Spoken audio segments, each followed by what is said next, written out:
Jaden, Maya and Leon weren't just teenagers. They were pawns in a deadly game unfolding on Liverpool's streets.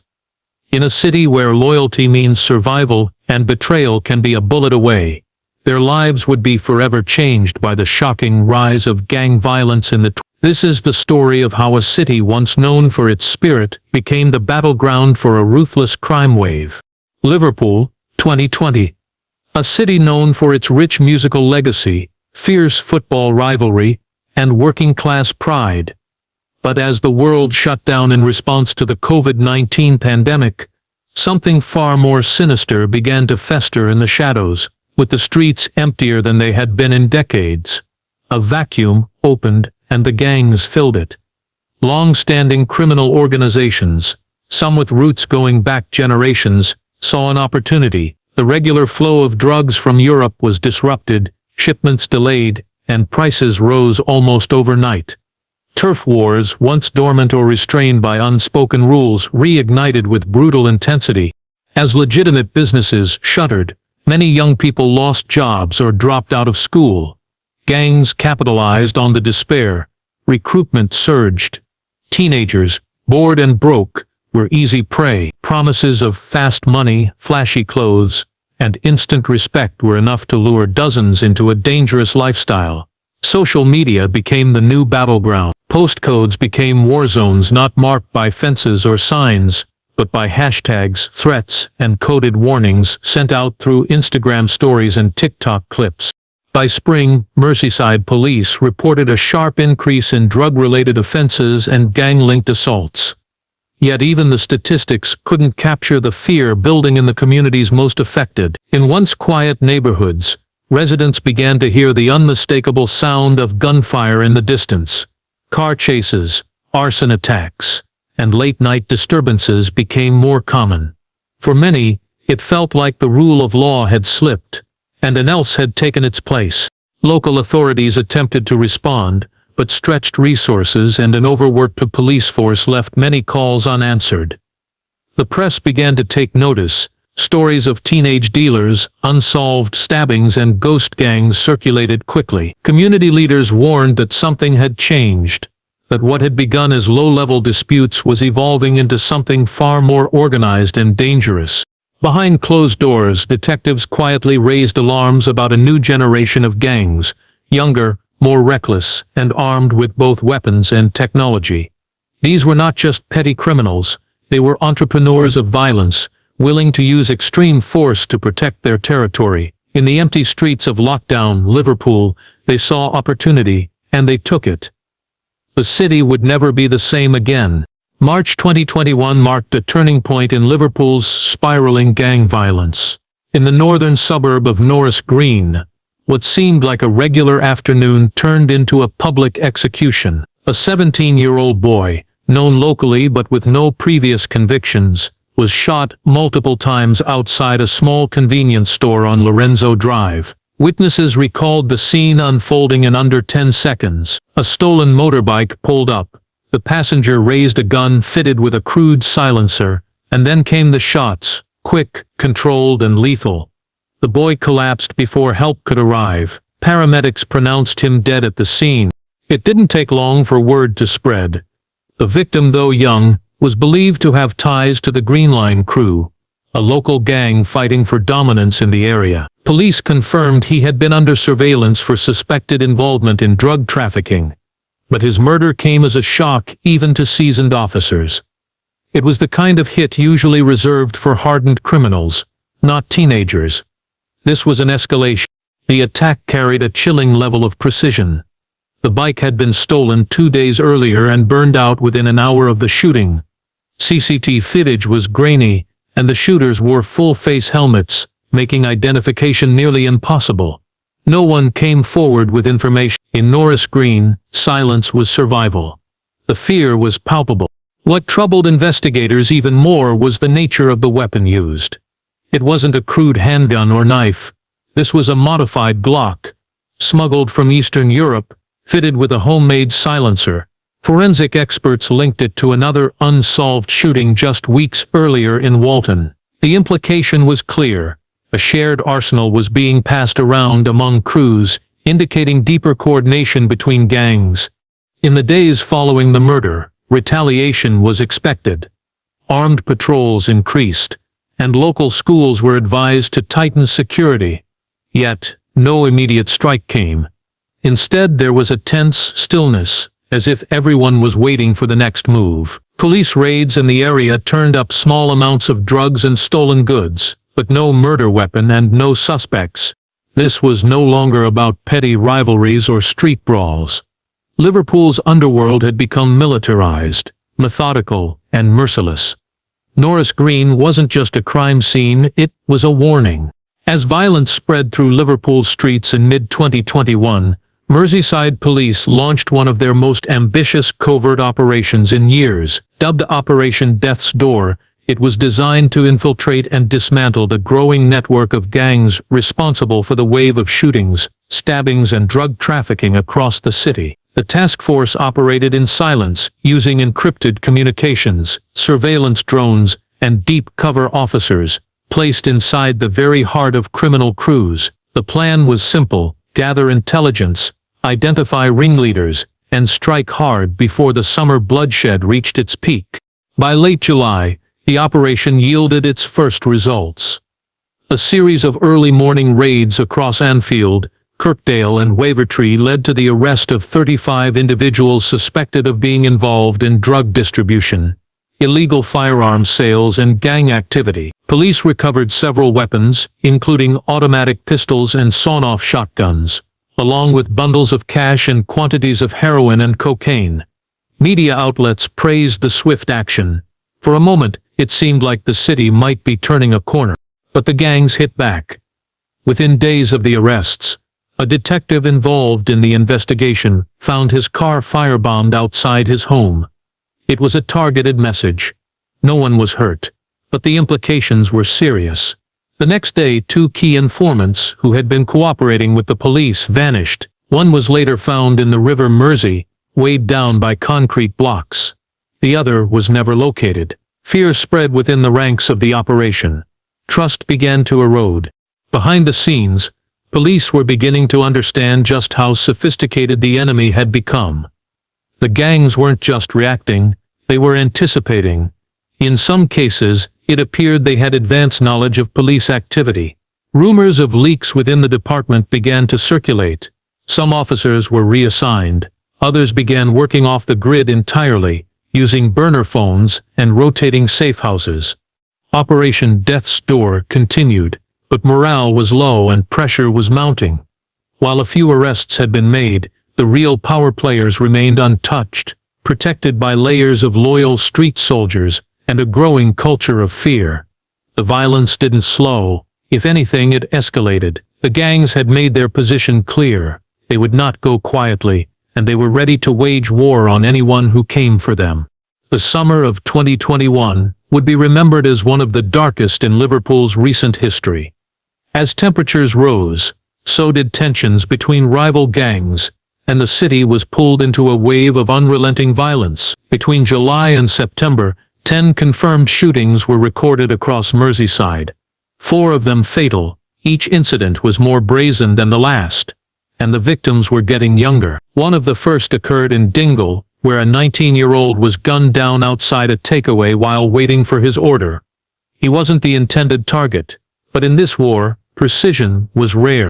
As the city struggled to comprehend the scale of the chaos, another high-profile shooting rocked Toxteth.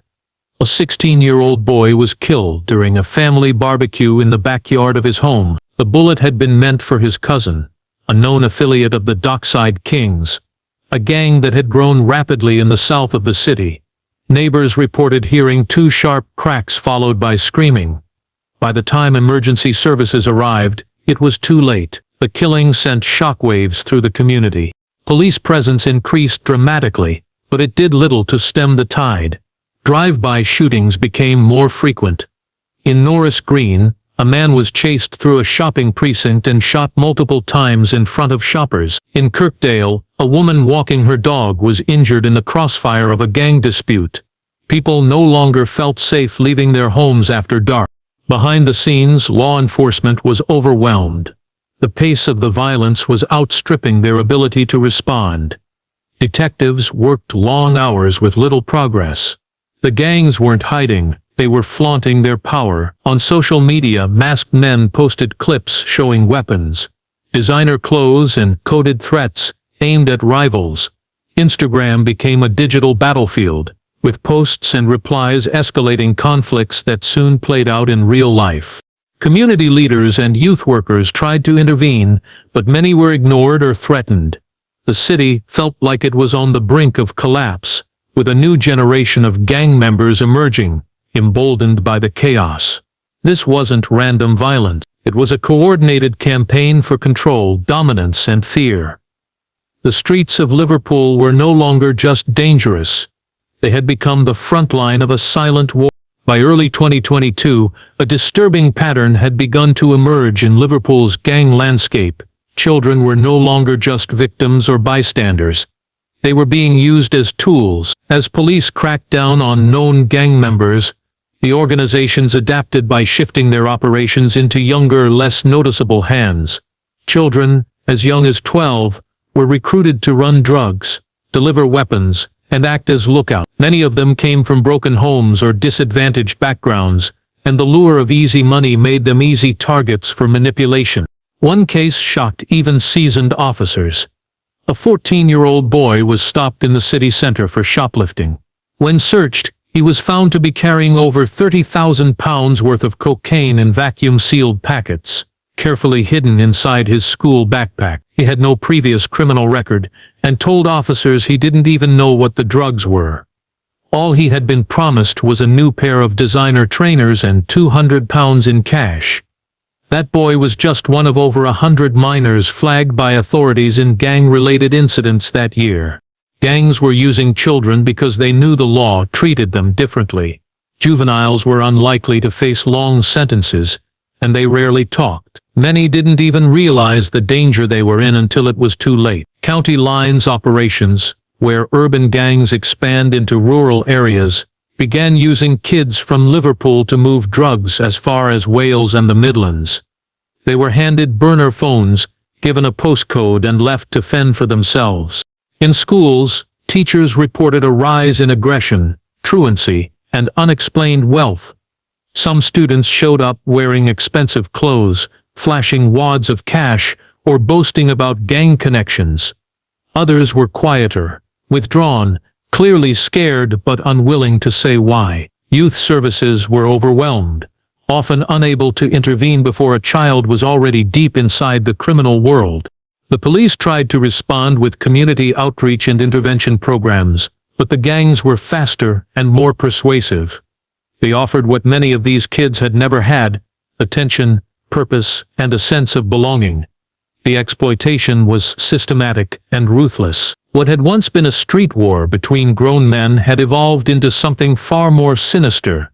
Liverpool's youngest generation was being weaponized, and the consequences would be felt for years to come. In May 2022, the violence reached a devastating new peak in Bootle, a working-class area already scarred by years of gang conflict. On a rainy Saturday night, what began as a birthday celebration in a semi-detached house turned into one of the bloodiest attacks Liverpool had seen in decades. Shortly after midnight, two vehicles pulled up outside the home. Within seconds, masked gunmen burst through the front door and opened fire without warning. Inside, more than 20 people had gathered for the party. Music was playing, drinks were flowing, and no one saw it coming. Witnesses later described a scene of chaos. Bodies diving for cover, screams echoing through the house, and bullets tearing through walls, furniture, and people. The gunmen used automatic weapons, firing over 60 rounds in less than a minute before fleeing the scene. By the time emergency services arrived, the damage was done. 3 young men lay dead. 8 others were seriously injured, including CCTV showed the attackers fleeing in stolen cars that were later found burned out on the outskirts of the city. Witnesses were too afraid to talk.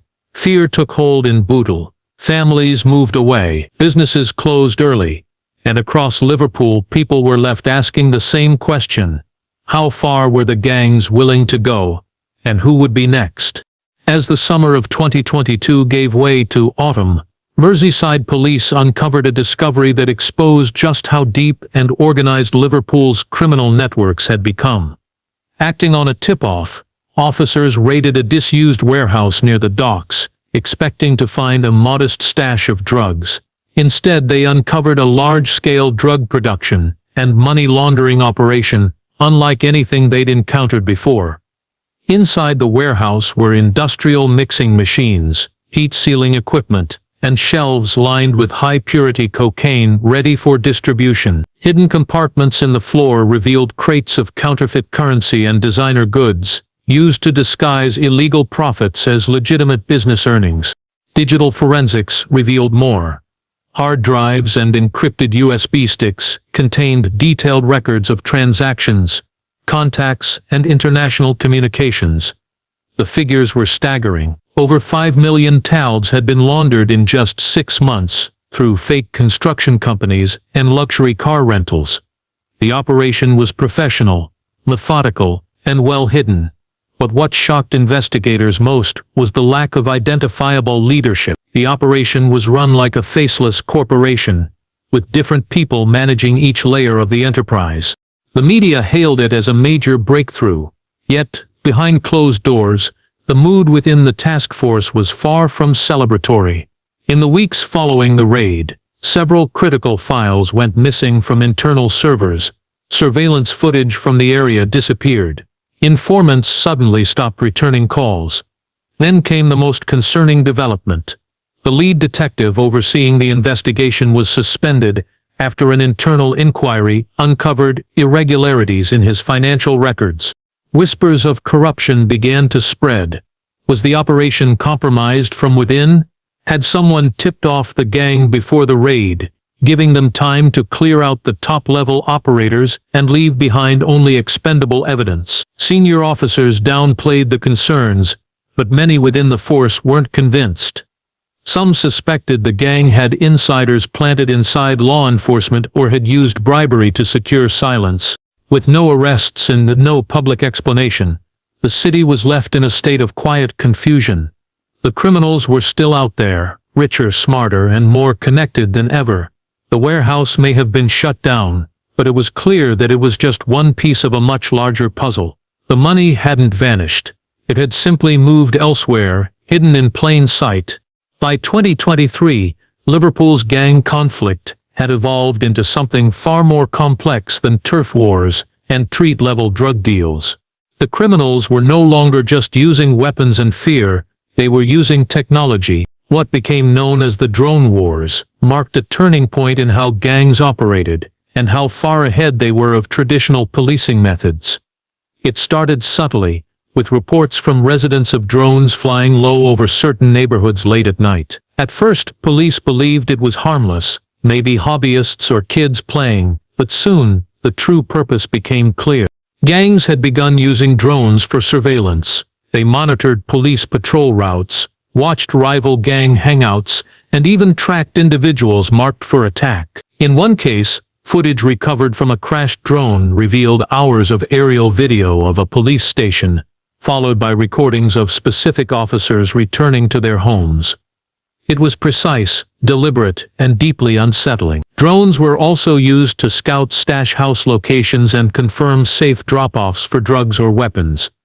In some areas, criminals used them to monitor potential snitches, making it harder for anyone to speak out without being noticed. The technology didn't stop there.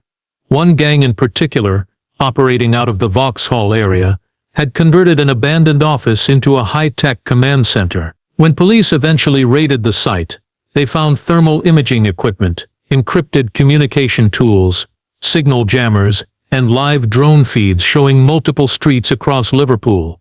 The setup looked more like a military outpost than a gang base. Even prisons weren't safe.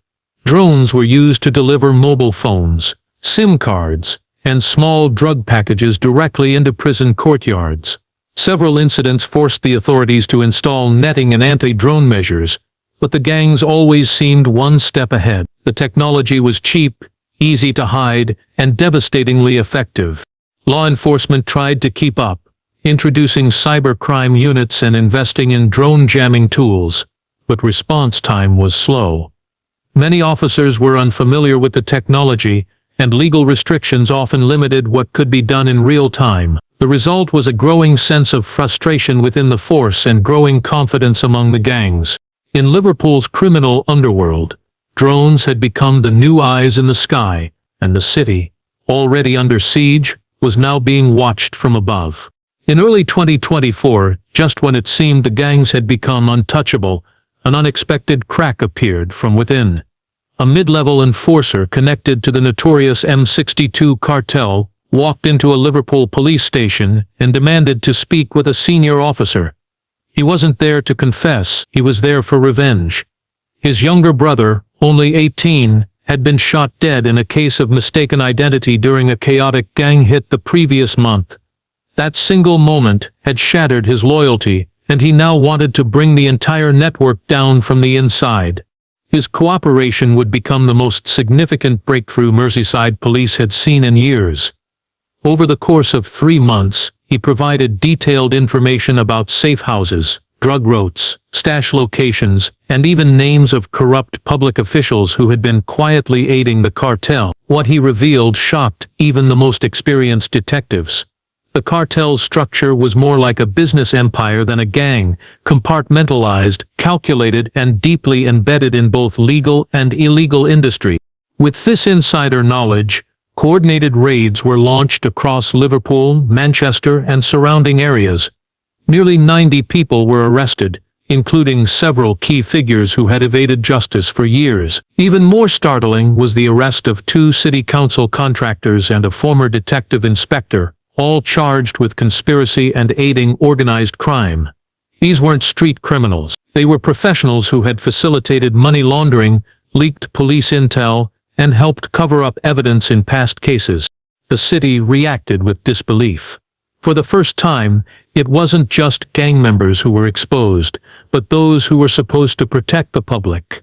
The scandal dominated headlines. Trust in local institutions was shaken. Community anger boiled over as people questioned how deep the rot went, and how long it had been allowed to spread unchecked. Yet, despite the high-profile arrests and public trials, the celebrations were muted. Within weeks, new names began appearing on police radars. Younger, more aggressive figures were already stepping up to fill the vacuum left behind. The original structure may have been damaged, but it hadn't collapsed. Like cutting the head off a hydra, new ones grew back quickly. The betrayal had hurt the gangs, but it hadn't ended them. If anything, it only made them more careful and more dangerous. By mid-2024, Liverpool found itself at a crossroads. The relentless cycle of violence, betrayal, and corruption had left deep scars on the city's streets and its people. Yet amid the chaos, a new wave of community activism began to rise. Grassroots organizations, local churches, schools, and charities banded together to challenge the power gangs held over neighborhoods. Their message was clear. Liverpool would not be defined by violence or fear. These groups focused on prevention, outreach, and providing alternatives for young people at risk of gang involvement. After-school programs offered music lessons, sports coaching, and career advice. Mentors, many of them former gang members who had turned their lives around, shared stories of survival and hope. Social media campaigns countered the glorification of gang life, highlighting its real cost: lost lives, broken families, and shattered futures. Meanwhile, the police force, still grappling with internal reforms, began investing in better training and community policing models. Officers were encouraged to build trust, engage with residents, and focus on early intervention rather than just reactive arrests. New technology helped map hotspots of violence, allowing quicker and more targeted responses without alienating communities. Despite these efforts, the city remained fragile. Gang leaders, though disrupted by arrests, still held influence in certain pockets. Some violence persisted, though on a smaller, less public scale. The specter of betrayal and corruption haunted the police, making collaboration difficult at times. Yet there was cautious optimism. The tide, though slow, was beginning to turn. Liverpool's story in the 2020s was a stark reminder of how quickly a city's streets could change when gangs exploited social fractures, economic hardship and fear. But it was also a story of resilience, of communities refusing to surrender their homes to crime and chaos. The future was uncertain, but the battle for control over Liverpool's streets had entered a new phase. What remained clear was that the struggle between gangs, law enforcement, and the community was far from over. The violence of the 2020s had shocked a city awake, but the real challenge now was healing the wounds and building